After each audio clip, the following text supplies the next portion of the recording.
Bismillahirrahmanirrahim. Assalamualaikum warahmatullahi wabarakatuh. Perkenalkan, nama saya Alisha Zuriati dengan nomor induk mahasiswa G1B 017004. Program Studi Fisika Fakultas Matematika dan Ilmu Pengetahuan Alam Universitas Mataram. Jadi, di video kali ini saya akan mempresentasikan materi dengan judul Superkonduktor dan Pengaplikasiannya. Sebelumnya, kita harus mengetahui makna dari superkonduktor. Jadi, superkonduktor merupakan bahan material yang memiliki hambatan listrik bernilai nol pada suhu yang sangat rendah. Artinya, superkonduktor dapat menghantarkan arus walaupun tanpa adanya sumber tegangan. Superkonduktivitas dapat terjadi pada berbagai macam material, termasuk unsur sederhana seperti timah, aluminium, dan beberapa keramik berisi bidang atom tembaga dan oksigen.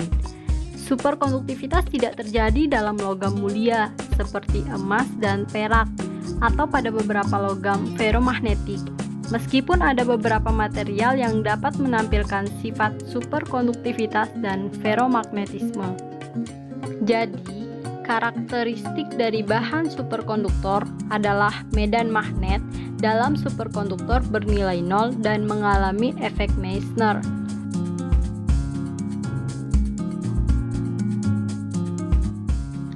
Adapun sejarah dari superkonduktivitas. Superkonduktor pertama kali ditemukan oleh seorang fisikawan Belanda, Heike Kamerlingh Onnes, dari Universitas Leiden pada tahun 1911. Pada tanggal 10 Juli 1908, Onnes berhasil mencairkan helium dengan cara mendinginkan hingga 4 Kelvin atau 269 derajat Celcius.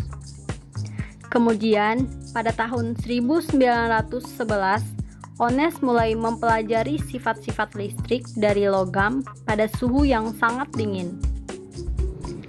Pada waktu itu telah diketahui bahwa hambatan suatu logam akan turun ketika didinginkan di bawah suhu ruang.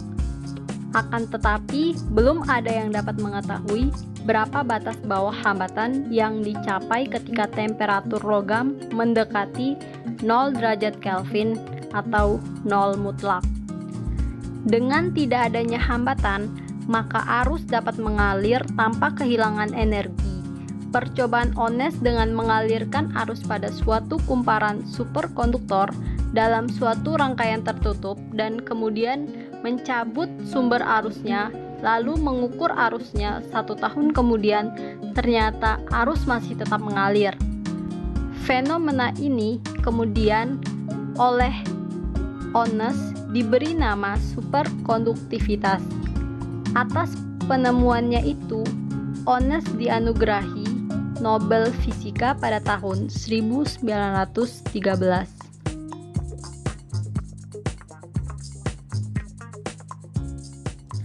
Adapun teori dari Barden, Cooper, dan Schriver atau BCS.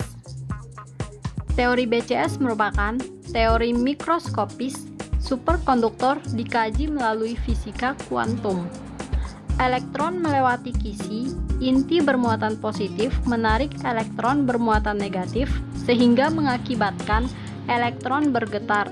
Jika dua buah elektron melewati kisi, elektron kedua akan mendekati elektron pertama.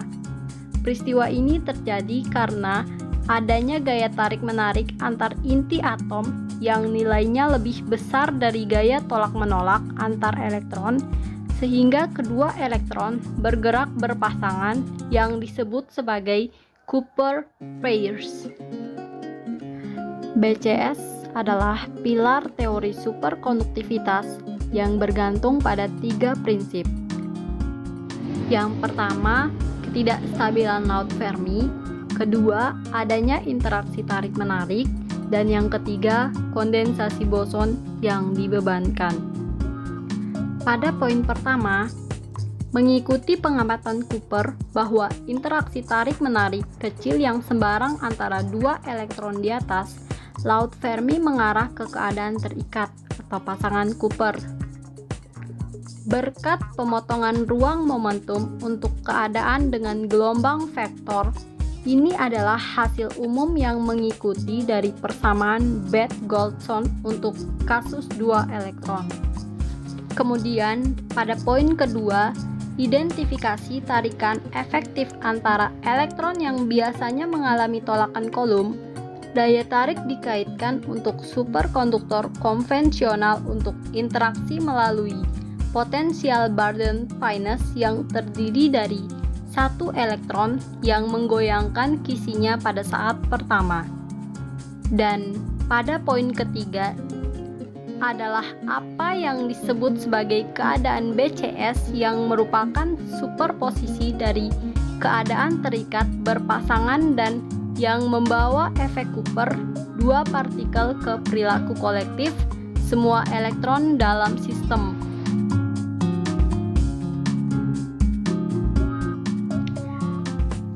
Selanjutnya pada efek Meissner. Ketika superkonduktor ditempatkan di medan magnet luar yang lemah, medan magnet akan menembus superkonduktor pada jarak yang sangat kecil dan dinamakan London penetration depth.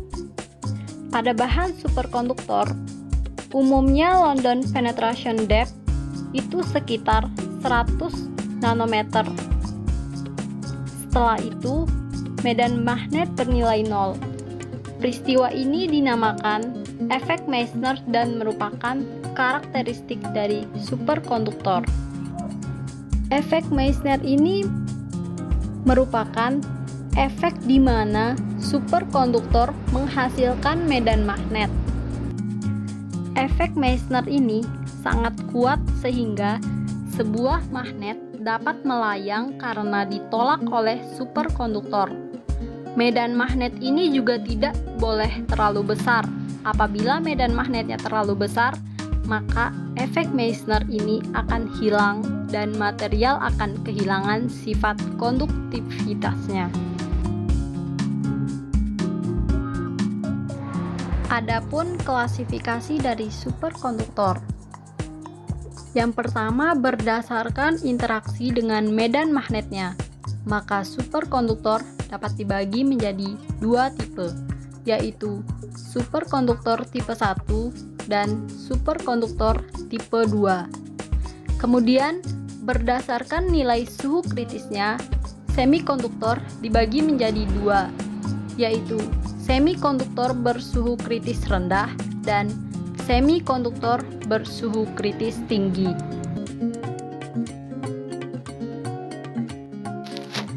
Pada superkonduktor tipe 1, yang dimana medan kritisnya adalah BCT sama dengan BC dikali 0 dikali 1 min T per TC kuadrat, dengan arus kritis IC menyebabkan medan magnet BC yang menghilangkan atau merusak superkonduktivitas. Adapun medan magnet dalam sampel menurun secara eksponensial, yang dimana Bx sama dengan B0E pangkat min X per lambda dengan lambda T sama dengan lambda dikali 0 dibagi akar 1 min T per TC kuadrat. Di sini lambda adalah kedalaman penetrasi yang bertambah saat T menjadi TC dan sampel menuju normal saat T menjadi tak hingga. Kemudian untuk superkonduktor tipe 2, ini dapat dianalisis menjadi B lebih kecil dari BC1, artinya sama dengan superkonduktor tipe 1. Kemudian B lebih besar dari BC2, yaitu sifat bahan superkonduktif hilang. Dan yang terakhir, B lebih kecil dari BC2 dan lebih besar dari BC1. Itu terjadi efek Meissner parsial dan tidak dapat dijelaskan dengan teori BCS.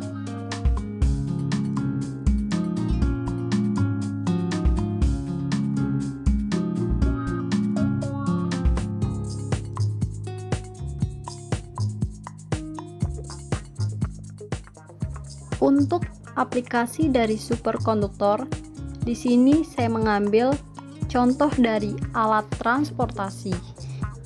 Penggunaan superkonduktor dalam bidang transportasi adalah kereta listrik super cepat yang dikenal dengan sebutan magnetic levitation atau disingkat dengan maglev. Nah, apa sih magnetic levitation itu? Jadi, magnetic levitation merupakan metode untuk membuat sebuah objek melayang di udara tanpa bantuan selain medan magnet. Jadi, kereta ini akan mengapung atau mengambang di atas relnya, atau istilahnya tidak menyentuh rel.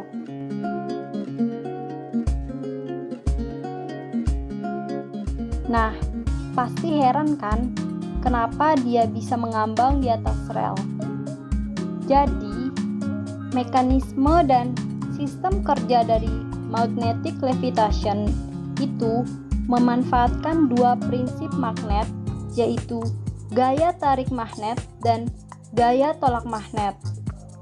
Ada dua buah sistem kerja dari maglev train ini sehingga ia dapat mengambang atau melayang di atas relnya, yaitu electromagnetic suspension yang dikembangkan di negara Jerman dan electrodynamic suspension yang dikembangkan di negara Jepang.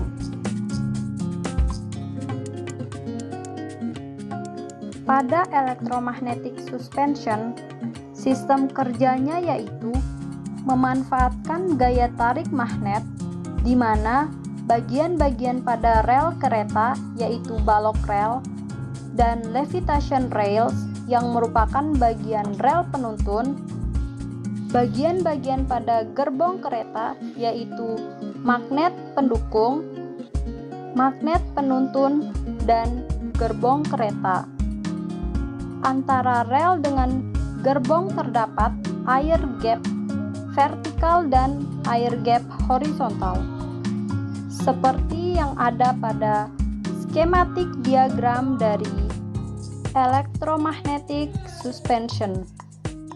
Adapun cara kereta electromagnetic suspension beroperasi.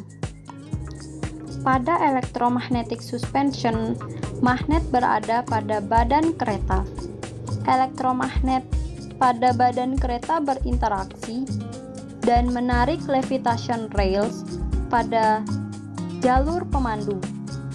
Hal ini mempertahankan posisi kereta secara horizontal dan elektromagnet pada bagian bawah kereta dipasang mengarah langsung ke jalur pemandu yang menggambarkan kereta tersebut mengambang.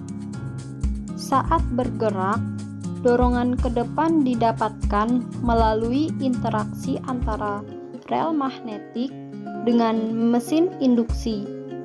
Namun, cara ini kurang stabil, sehingga jarak antara rel dengan gerbong harus selalu dikontrol karena ketika daya magnet berkurang, gerbong dapat turun dan menabrak rel.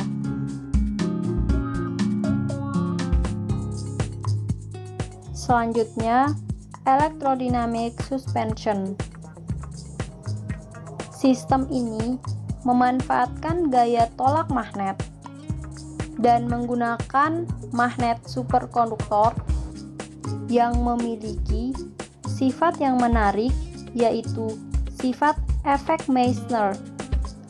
Pada sistem electrodynamic suspension, itu menggunakan nitrogen cair yang digunakan untuk mendinginkan bahan superkonduktor sehingga bahan superkonduktor mencapai suhu di bawah suhu kritis. Pada saat suhu bahan superkonduktor berada di bawah suhu kritis, maka bahan superkonduktor akan memiliki resistansi nol dan akan menolak medan magnet di sekitarnya. Pada gerbong kereta bagian bawah terdapat levitation magnet yang berhadapan dengan magnet yang terdapat pada rel. Magnet ini saling tolak-menolak sehingga membuat kereta melayang di atas relnya. Pada bagian rel, kereta terdapat beam sebagai dinding pemandu, levitation, dan kumparan penuntun kereta. Kemudian kumparan penggerak kereta. Dan yang terakhir, bagian rel pendukung. Seperti yang terdapat pada gambar skematik diagram dari electrodynamic suspension.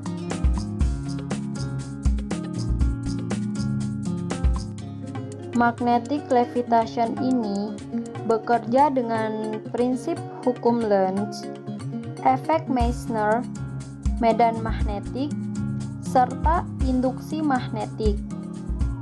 Pada kereta maglev, terdapat dua teknologi yang banyak digunakan dalam pengaplikasiannya dalam industri, yaitu electromagnetic suspension serta electrodynamic suspension.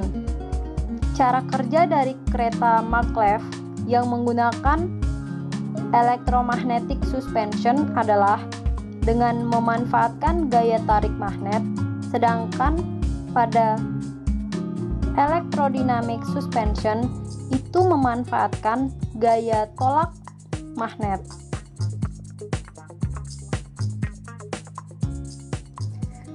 Nah, yang terakhir adalah bagaimana cara penghentiannya. Cara penghentiannya itu menggunakan indeks magnetik pada kumparan dengan memberikan tolakan antara kutub yang sama. Pada saat akan berhenti, medan magnet dari kumparan ini dirubah atau dibalik, sehingga akan menimbulkan efek pengereman dan kereta akan berhenti. Maglev train memiliki sistem kontrol yang terhubung dengan kontrol pusat melalui sistem transmisi radio.